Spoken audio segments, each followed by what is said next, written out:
I suck at jiu-jitsu. How do I suck less at jiu-jitsu? I guess to suck less. Ladies and gentlemen, the diabolical leader of the Head Knot Squad.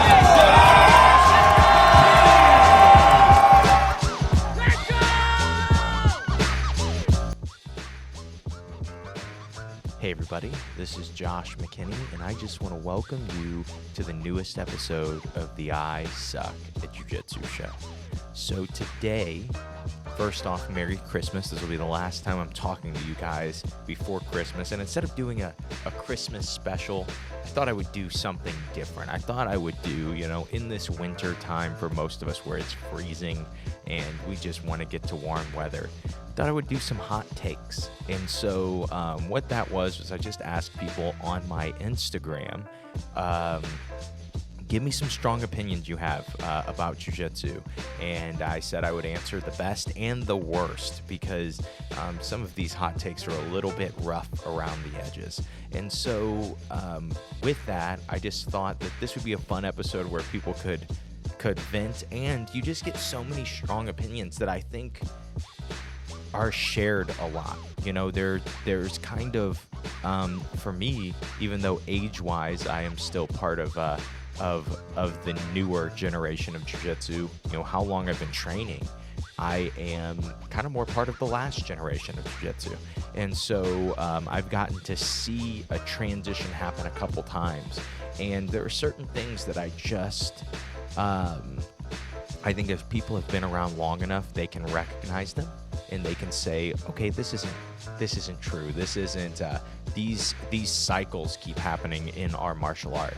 And I think we're going to kind of get into that because there's just all kinds of different opinions now that float around jiu-jitsu. And just like anything else, if you don't share my opinion, you're a complete idiot and I hate you and you're completely wrong. And there can never be any gray area in anything with how people and with how society looks at anything relevant nowadays, including our martial art, including jiu-jitsu. And so I just wanted to kind of look at some of these hot takes and poke some fun at some of them. And, I agree with, honestly, a good amount of them too. But I'm just going to talk about them and share them with you guys. And I think this should produce a really fun episode. And so I actually, generally when I do this, I have I put everything into a Google Doc and I choose which ones I'm going to answer. But I really just screenshotted as many of these as I could. And I think it would be fun to just kind of go through the ones. I'll skip some, I'm sure.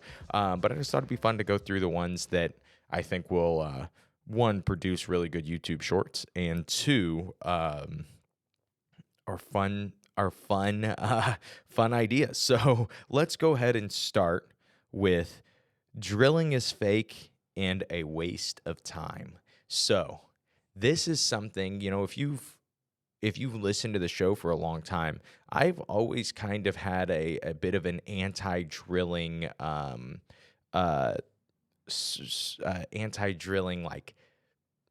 ideal on the show. I kind of have always pushed that if you're doing rounds, or if you're doing a lot of drills with what we call deadpan drilling, drilling with absolutely no resistance, it's probably not the most effective use of your time. And I stand by that. I don't think that drilling things repetitively is the most effective use of time.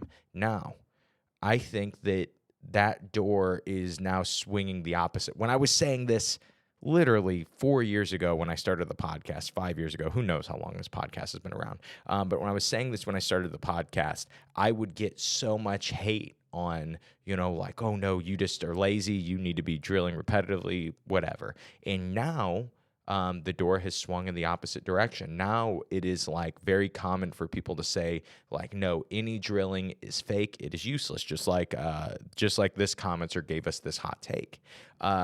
And I don't think you can rightfully say that for sure. And my argument against it is there are thousands and thousands and thousands of people that still drill. And not only that, there are so many high-level guys that still drill. And believe that it is something that really helps them. And even a lot of really good high-level world champions, they drill, and they drill repetitively, and they drill in different ways.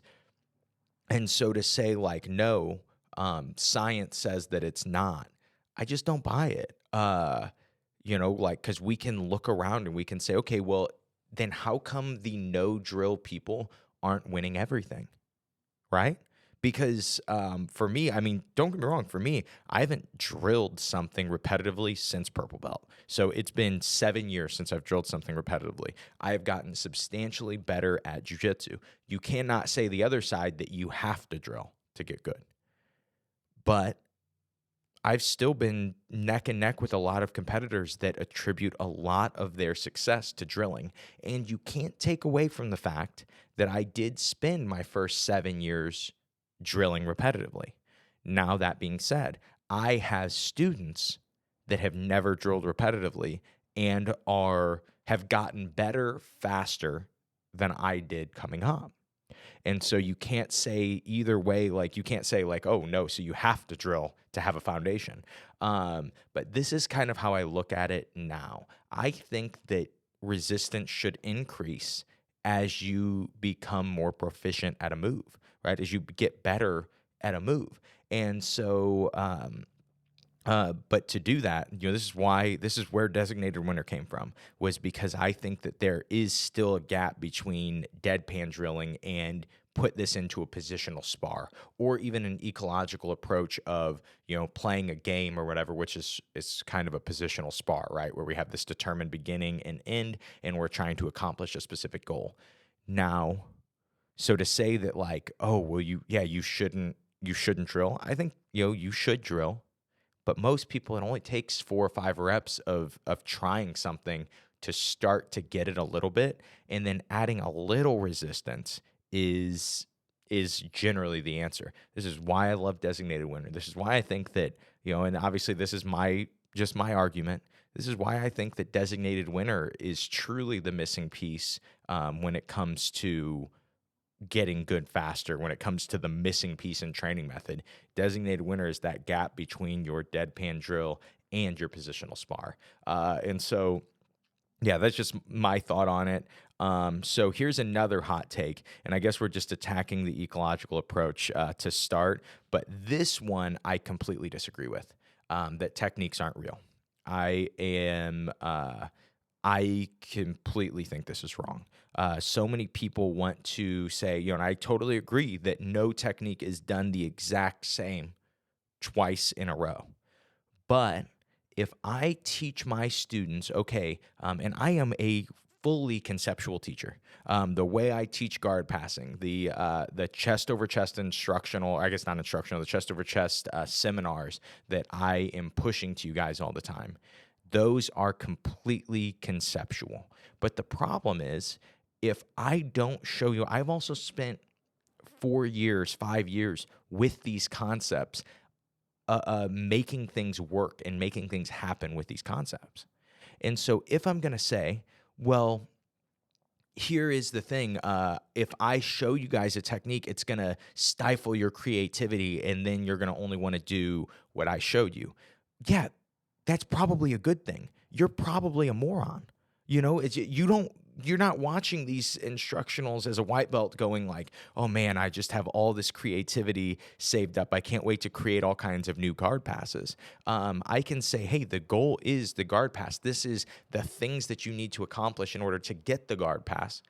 Here are some ways that I accomplish these that are very creative already. And that's not to say that you are not allowed to do something different, but to say that like, oh, well, you can't do a technique, or I can't show you a technique because this is just my way and it just works for me.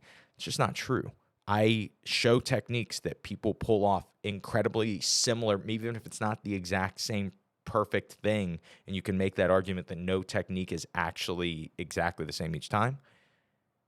I can still do a knee cut, my specific way of doing a knee cut, and my students, because they understand the same concepts and the same ideas, perform a knee cut with their body type, with the person that they're going with in the situation that they're fighting.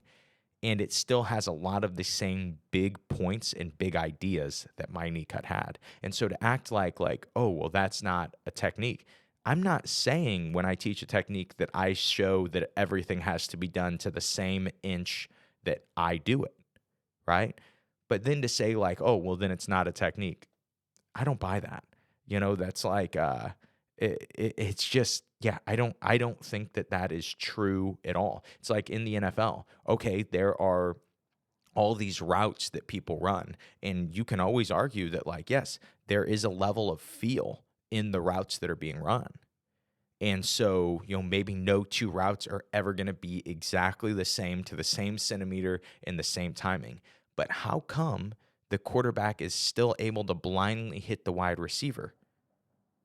Because they have some understanding, the same amount of understanding, and they can do it by feel, right?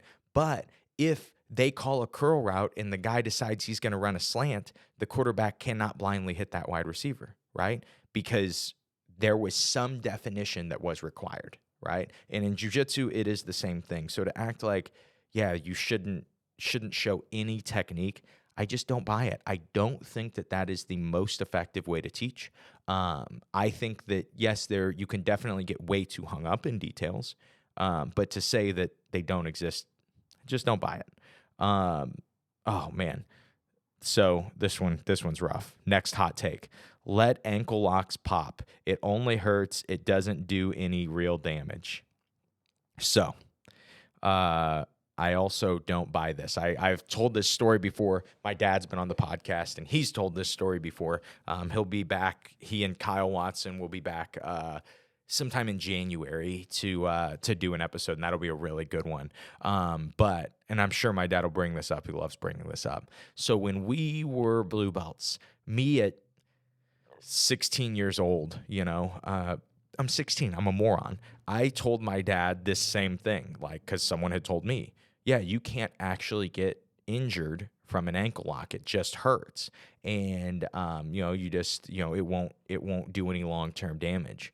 And at Pans, he got ankle locked. And he said that, it was playing in his mind that his 16-year-old son told him, you're a punk if you tap straight ankle locks.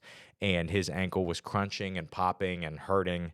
And still to this day, 12 years later, he still has problems with that ankle. And so to say like, oh yeah, just let that ankle pop. Yeah, that's terrible advice. And this is only advice given by 16-year-olds or people with 16-year-old joints. As you age, you realize that is not true. Ooh, great hot take. All in caps. Jiu-Jitsu is Brazilian. So, a lot of Keenan Cornelius controversy. He pushed the American Jiu-Jitsu thing and found a newspaper clipping or an article or whatever showing that American Jiu-Jitsu is actually a thing. And then, you get the pushback of other people being like, oh no, it's Brazilian. My argument, my stance on this is who cares?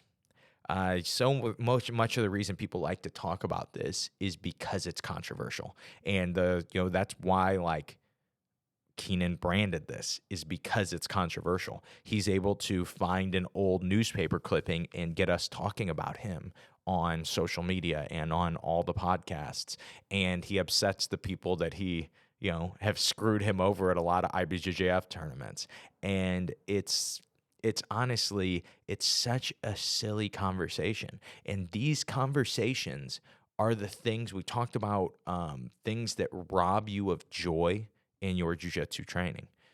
Getting hung up on the perfect terminology for even a technique or a movement. Most people will know it's not that's not an important thing to do, or not something to not focus on.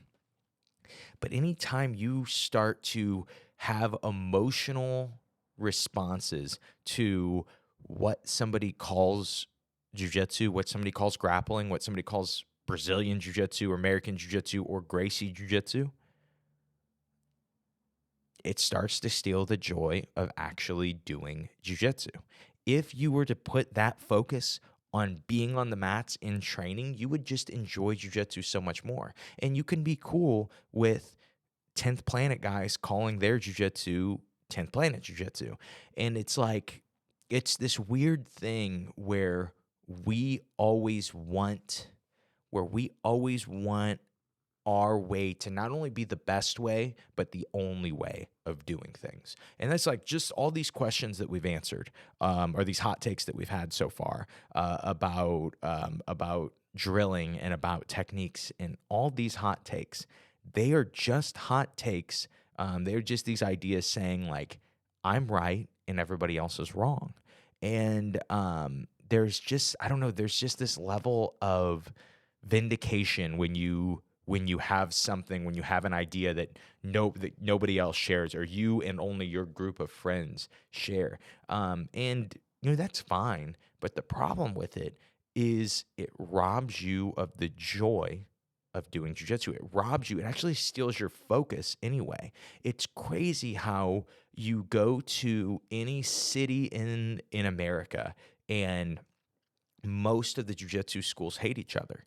And you start to dig deeper and like, well, why do you hate these guys? And most of the time, it's because they train slightly different.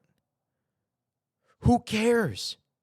You guys literally have 99% of the stuff in common because you both like to wear bathrobes and roll around on the ground, or wear spandex and roll around on the ground. But because they wear bathrobes and we wear spandex, or because they still shrimp up and down the mats, which is useless, and we don't do it, we only do designated winner, we can't be friends with these people.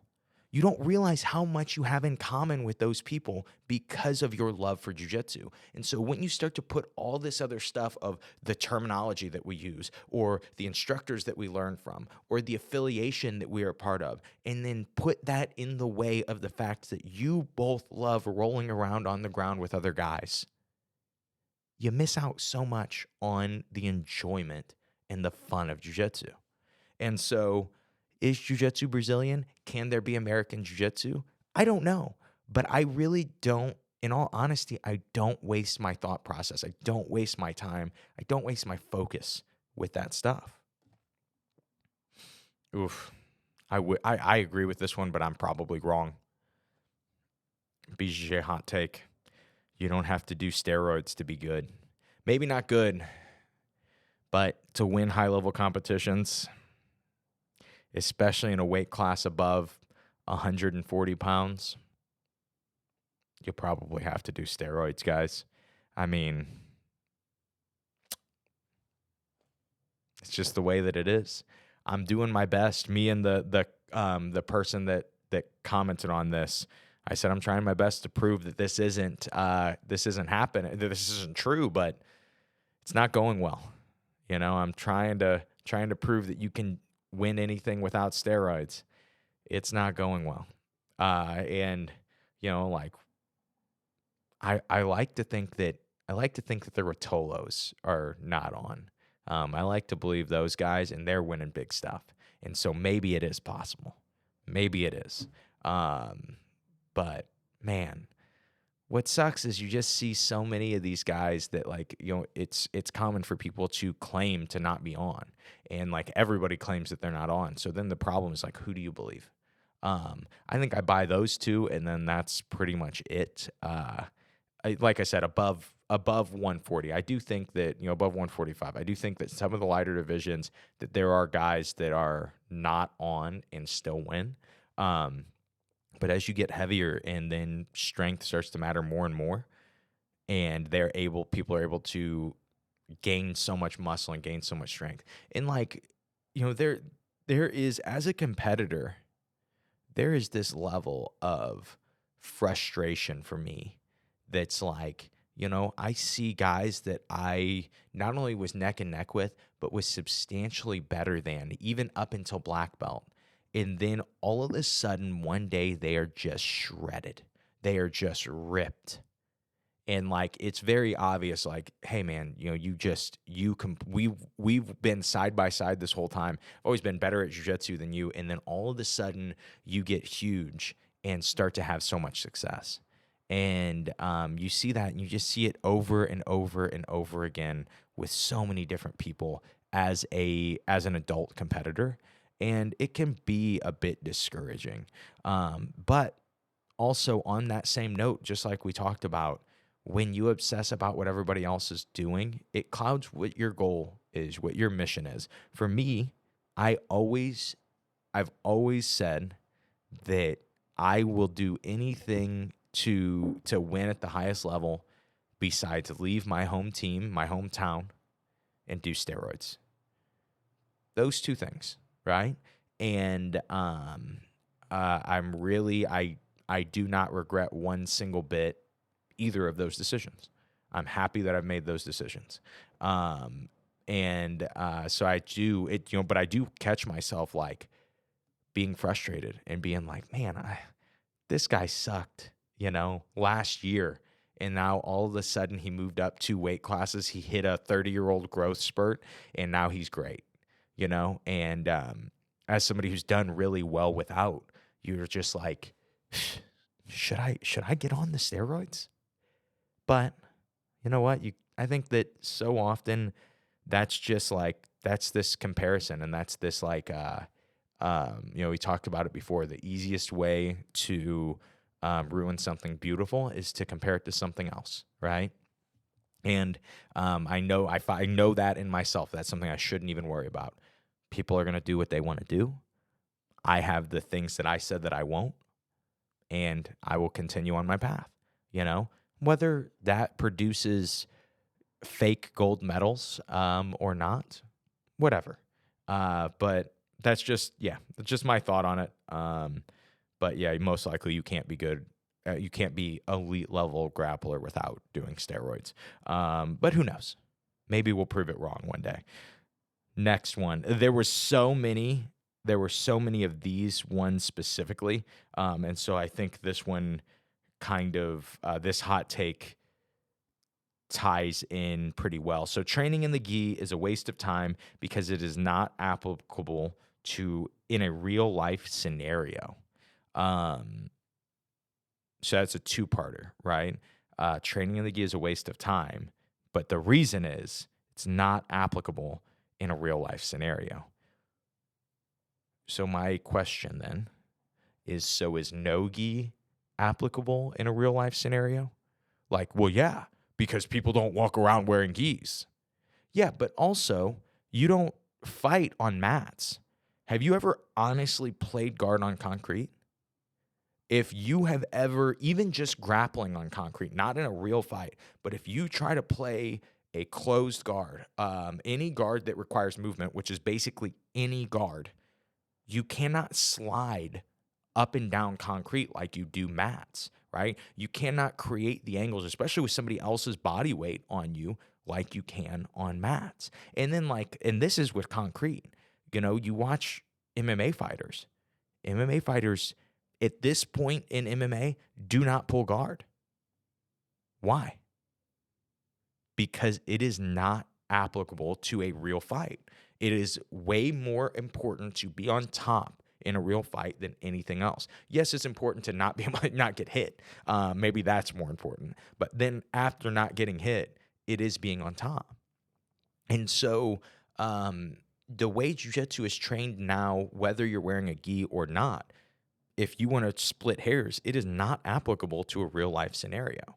And so, but the truth is, for most people, having 6 months of jiu-jitsu training where you have trained live, you will have so much more fight experience than almost any other average Joe, and you will probably be able to beat them in a fight, right? And I know that that's a very little amount of jiu-jitsu training, and it wouldn't matter if you were wearing a gi or you were wearing no gi. It really wouldn't. Most people just can't fight at all.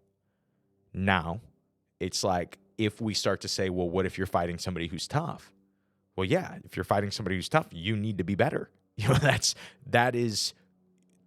like I have this comment on one of my videos, one of my sweeping positions that I play. I post on YouTube, and one of the comments is like, I bet this wouldn't work on Khabib. Who has ever done anything in grappling that works on Khabib? So then to say like, oh, well, that is, that's I only add stuff to my game that would work on Khabib. What are you adding to your game? I don't know what you're going to be using then. And so it's so easy to say like, well, yeah, you need to do no-gi if you want self-defense. It's just not true. Are people wearing spandex? Are you only fighting surfers? Like, no, you're not. And so the reason that jiu-jitsu is so effective in a fight scenario, and I kind of look at two things. Obviously, jiu-jitsu has submissions. Obviously, jiu-jitsu has positional control. Obviously, so many fights will end up on the ground. There is the jiu-jitsu side of why jiu-jitsu is effective in a real-life scenario. But the other side of it is, what other martial art can you train at 100% intensity that often? Right? Like a fight is at 100% intensity. A real fight, a real life scenario, it's 100% intensity. And so if you are grappling at 100% intensity 4 days a week for 6 months, you're going to be so much more prepared for how a real life scenario is going to feel. And you're going to be so much better at, once you connect to somebody, being able to hug them, being able to use the underhooks that you have with that connection to control that person. And so to act like, oh, well, yeah, if you play spider guard, you would never win a fight. It's like, if that's all you know how to do, but how many good spider guard players do you know that couldn't play close guard, that couldn't sweep somebody, that couldn't get on top, right? That being said, if your goal is real life scenario, you really should work from the feet, getting to clinches and taking people down. That is really important when you look at real fights. Okay. Your hair is fake. This one's messed up. It's not fake. It's real hair, man. It is totally. Do you remember on WWE when Donald Trump and Vince McMahon? Looking back now, the fact that he became president after, what a great feud that was, where Donald Trump came in, he had money falling from the sky. He, I think it was like Vince McMahon and Umaga versus Donald Trump and Bobby Lashley, I think it was. And it was a loser shaves their head match. And Donald Trump had to prove that his hair was real by like running his fingers through his hair. I don't buy it. He was really light on when he ran his fingers through his hair. That could easily, you make billions of dollars, that could easily be a wig. But me, on the other hand, you guys have seen it. I just ran my fingers through my hair and I really did it. That's real hair, bro. Let's see, where are we at? This one's pretty aggressive. We should burn every Gracie Baja in the nation. I don't know why. I wish you would have given some context on why. Like, who hurt you? Did you have a match with Felipe Pena and he just beat you down or something? Like, what happened? Why would you why single out every Gracie Baja in the nation? You can't tell me there's not one that you would like. Yeah, who knows? That was a really aggressive one. Let's see what other ones we got. Oh man, we got some good ones. We got like 4 or 5 more. We'll see if we can actually get through them, because I do have a listener mail question that we'll go through today. I agree with this. Having to wait until an upper belt asks you to train because you can't ask them, dumb. So if you train at a school that's like that is like, oh no, you cannot train. You have to, I don't know, if you train at a school that basically is like, you cannot ask an upper belt to roll. I don't care for it. The reason I don't care for it is because if an upper belt doesn't want to roll with you, they can simply say no. And so it doesn't have to be this like, don't come and ask me to roll when I'm tired, right? Well, if you're tired, just don't roll with the person. If you don't want to train with them, simply don't train with them. It doesn't have to be a big deal. It doesn't have to be this big argument where it's like, well, yeah, you shouldn't. It's disrespectful for you to come up to me and ask me to roll. I don't think it is. If I didn't want to roll with you, I just wouldn't, right? Like, why is that? Why is that so hard? Why is that disrespectful? If I would rather roll with somebody else, I will tell you. I'll probably yell at you. I'll probably make fun of you. I'll probably tell you to take a lap, and then I'll probably say one of my purple belts that's super tough and in way better shape than me. I'll be like, no, that guy's doing all my rounds today, and then have him beat you up. But I really don't care if you ask me to roll. It's not a big deal. Let's go ahead at this point. Let's go ahead and go to commercial, and we will. Man, I don't usually do commercial on these hot takes. I guess I will because I told you guys I would. Yeah, let's go to commercial, and then we will come back, do the last few hot takes and the listener mail that I have.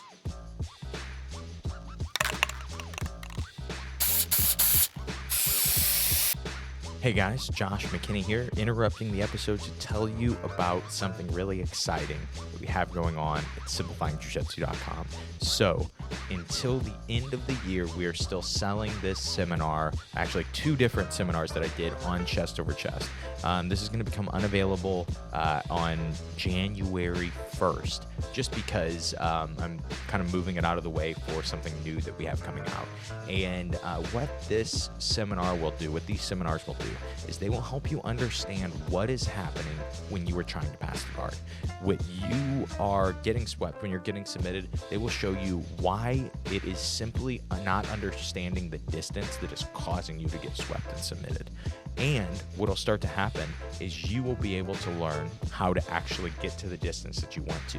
And this will make all of your guard passes feel so much better, feel so much easier, and be so much more successful. And so this is only available at simplifyingjujitsu.com. These are my chest over chest seminars. One I taught at Parada Jiu-Jitsu, the other I taught at Watson Martial Arts just a couple months ago. And then on top of that, it comes with a bonus called The Pinch. This is another seminar I taught that is about upper body control and about how controlling the trap in the armpit is all you need in order to keep people from moving, to keep people from bridging, and to keep people from escaping once you finally get around their guard and you can start to pin them down.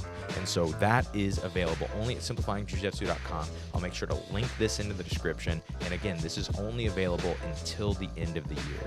Let's go ahead and get back to the episode.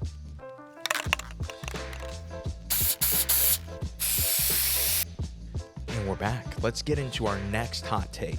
I have 3 more hot takes that we'll go to. And then, like I said, we'll finish with a listener mail question today. And so next one, when the instructor disapproves of cross-training. Soft. That was in this hot take.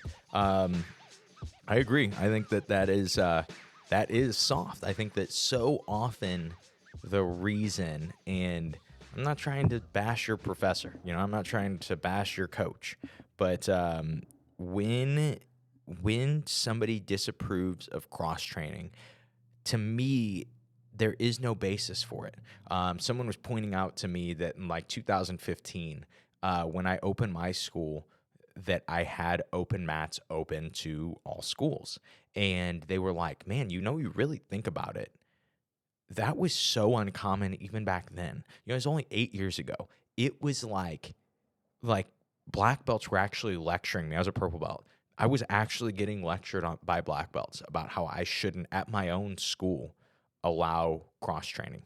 And they would say things like, well, then they're going to, when your guys compete against these guys, they're going to know how to compete against each other, or, whatever. And I would get that a lot, actually.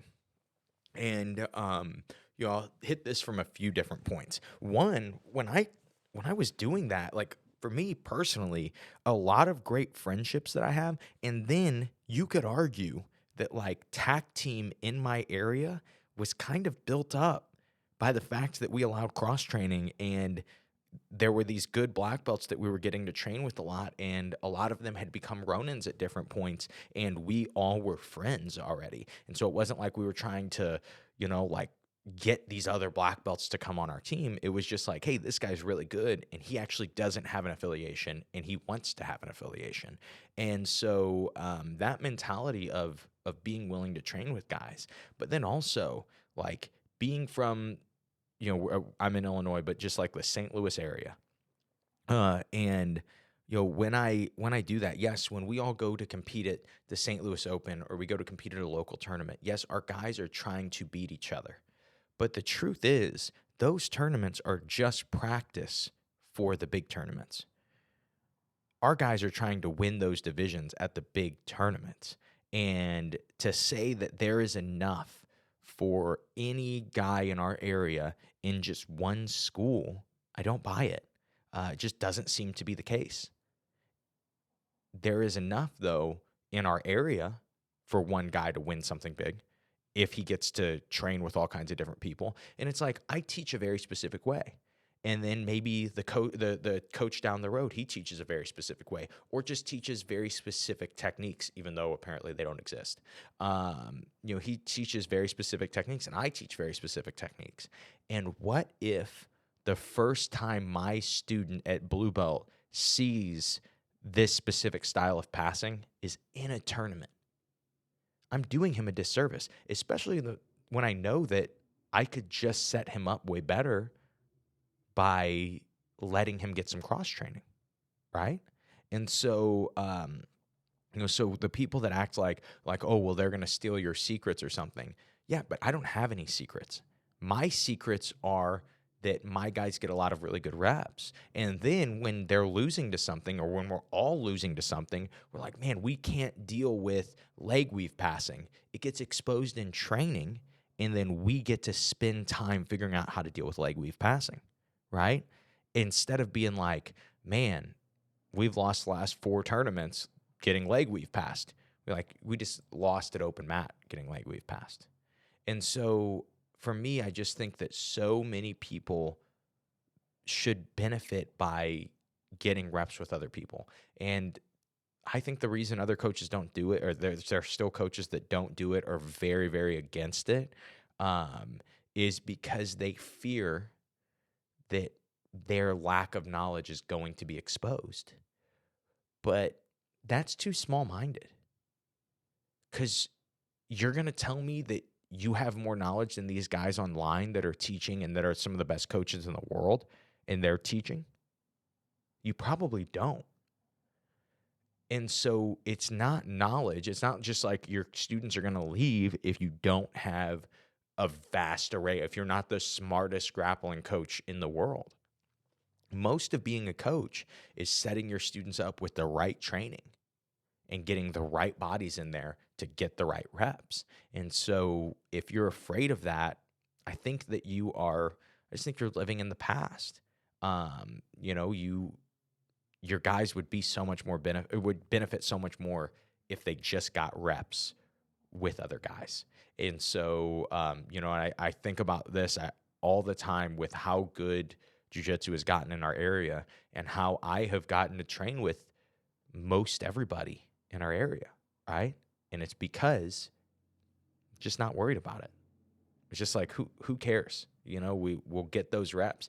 If we have my best purple belt and your best purple belt, if they were to get a ton of reps against each other, they are both going to get better. Maybe they do meet at a tournament one day, but at least they're going to both be better, and at least they're going to beat all the Brazilians for American Jiu-Jitsu, right? Come on. Being forced to wear only the team gear so the school can make extra money. Dumb. I'll buy that.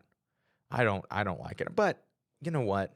To each their own. I think that some schools do this. Obviously that's why they do this. Like it's a money thing. But I do think that you could probably brand your school in a really good way if you only let your guys wear a specific gi, right? If everybody wears a specific color. My branding is the opposite of that. It had not, people just wear whatever gi they want. But yeah, I don't love it.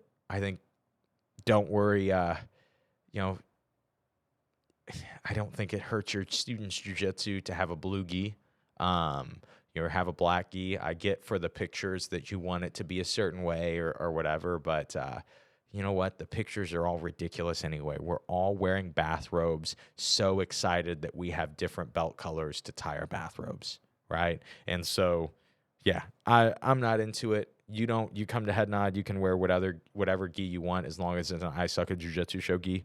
But yeah, I don't buy it.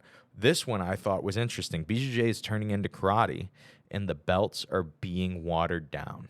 So I think to an extent, yeah, I think that this probably is true. But it really is tough to say, because there is no argument that a lot of the guys that were purple belts and brown belts 10 years ago that I got to train with, that they really wouldn't hold a candle to my purple and brown belts now. A lot of them, not everybody, but just a lot of people. And the reason I say that is because there is so much more knowledge out there for the guys now. We train better. We're not training in fitness centers on puzzle mats anymore, getting to train twice a week, right? And it's not like everybody's training for MMA. Like, people are actually specifically training for jiu-jitsu. There's so many more coaches. There's just so much more volume of training. And so, yes, I do think that, like, people get promoted faster, but I really do think if we were to step back and look at it as coaches, like I said, I've been doing this for almost 16 years now. When I look at that, I can go, okay, well, blue belts back then, like, I really dominated blue belt in the Midwest by just knowing what spider guard was. I was able to be so good just knowing what it was. People just didn't know back then, had no idea. And now blue belts have to be able to defend spider guard. They have to be able to defend berimbolo. They have to be able to defend all these other positions. They have to, people actually leg lock now. And blue belts have really good straight ankle locks now. And so jiu-jitsu is different. And yes, it is evolving, and it is being Americanized, just like karate was Americanized, right? Karate was not what we see now when we go to a karate studio in America. That's not how it started. What started to happen is rules started to get added in place, and they tried to make it more family friendly. They tried to make it more, more of a business, more Americanized. And that is going to happen with jiu-jitsu. But the truth is that needs to happen with jiu-jitsu. And I know that this offends so many people that want to train hard. But that's why you can run your own school. And that's why you can say, well, like, for me, we don't train that way at Head Nod.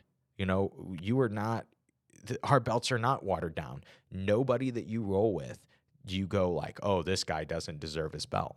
A lot of guys you roll with, you go, man, Josh is a really hard promoter.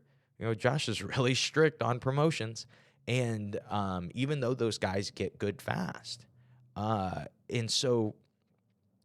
But you're gonna, like, for jiu-jitsu to be relevant for the masses, which is what it needs to be in order for coaches to have more opportunity to make money. And for so many people, you look at how many people there are now. Jiu-jitsu is going to evolve. It's like this problem that so many coaches have. I have an episode coming out December 28th with Matt Kwan, and we get into this about how so few coaches are prepared for their students to leave and start their own school. And it's this big controversy to go start your own school. And the problem with that being controversial, for you shouldn't be allowed to start your own school, or you need to travel 2 hours away to start your own school, is jiu-jitsu's growing too fast. Eventually, every town is going to have a bunch of gyms. When you go to California, where jiu-jitsu is still more ahead, you go to Southern California, where jiu-jitsu is more ahead, you travel down like every street, and it seems like there's a jiu-jitsu school. And, when I started in the Midwest, there were like 3 total jiu-jitsu schools within an hour and a half driving distance. And you go, okay, well, that means jiu-jitsu is growing.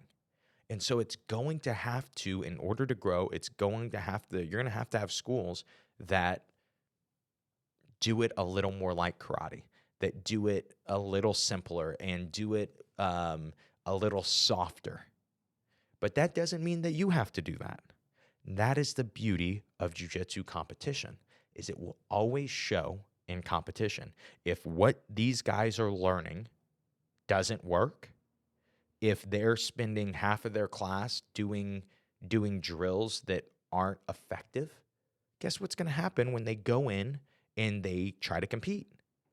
They're going to lose. And so everything will be right in the world.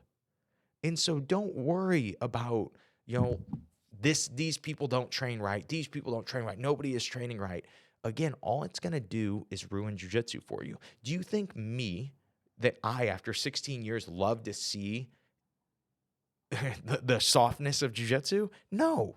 I think so many people, for efficiency and effectiveness sake, do not train correctly. But they still get joy out of doing jiu-jitsu. So who cares? They can go suck. That's their God-given right, is to suck. Now, it's annoying if they're like, oh, well, we're the best. We have the most effective methods of training, and then those guys suck, right? That's why competition is beautiful, is because you get to go prove it in jiu-jitsu. It's just like Joe Rogan has this thing where he's like, you can't lie to yourself with jiu-jitsu. He's like, either you get submitted or you don't, right? You get beat up or you don't. And so that is why it isn't a big deal for people to hand out belts. Doesn't make those guys good. It doesn't make, it doesn't mean that, you see their black belt go with your blue belt and your blue belt thrashes them. Who cares? That's good. That means you're doing your job. That means you're helping your blue belts, right? You're doing what you're supposed to do.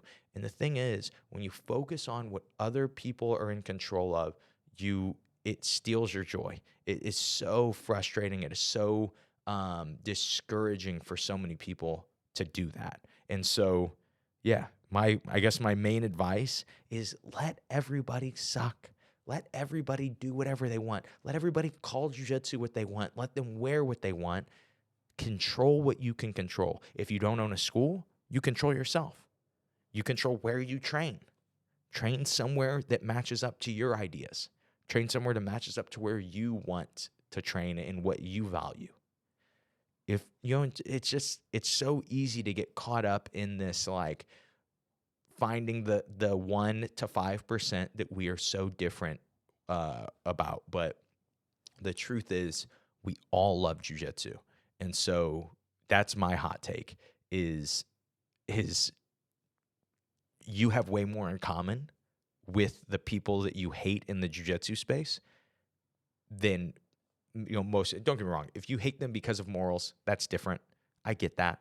But if you hate them because of training method, if you hate them because of terminology, if you hate them for any other reason like that, you have way more in common with them than you do for anybody at the Christmas party that you're going to be at. And so, you just kind of, you should probably look at yourself in the mirror and just realize that it's your self-hate that you're throwing on other people. So stop doing that. Now let's look at one listener mail question. This will finish us out.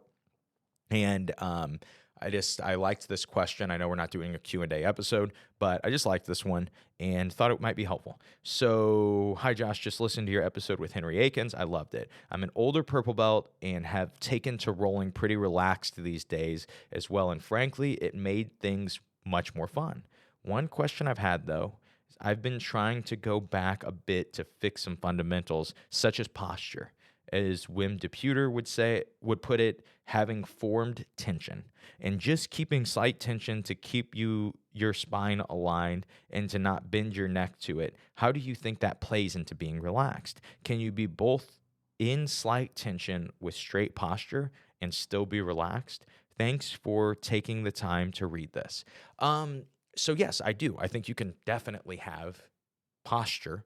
You can definitely have tension in your body with still being relaxed. I don't think you're completely relaxed. It's the problem is when you start to get pulled on. So like, let's say that for me, my elbows are tight, but I am relaxed, right? Again, if you didn't listen to that episode is one of my favorites. Actually, the most listened to episode in 2023 is the Henry Akins episode that I did.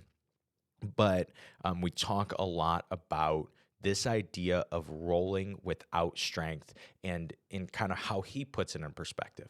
And I explained that I've always thought of rolling without strength as like 20% is your baseline, right? At 20% intensity. And he explained it as, no, maybe 5% should be your baseline of how much strength and speed and effort you're putting into it. And something I've started to understand more is you don't want to completely sacrifice effectiveness, right? And so, for instance, if your goal is to not get submitted and and again, this is from having more conversations, not on the podcast, in secret, so you guys can't benefit from them, only me, with Henry. And you can check out hiddenjujitsu.com, shout out hiddenjujitsu.com and Henry Akins for all the help that he's given me. But for instance, if I am completely relaxed and my students are arm barring me a bunch and submitting me, but I'm like completely relaxed, is that effective? Is that helping me? Like, yes, it's efficient, but it is not effective. I'm not being effective in my relaxation, right? I'm losing a bunch. And so if my goal is to not get submitted, is to master not getting submitted, being too relaxed, almost to a point of laziness that is making me ineffective, that is when it's not useful. I want to still be effective. So maybe your goal is to not get submitted.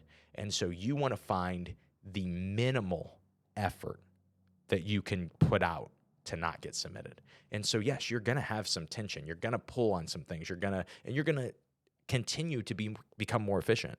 You're going to continue to, I was using a little bit of strength in that spot. Next time I'm not, and you kind of feel your way through it.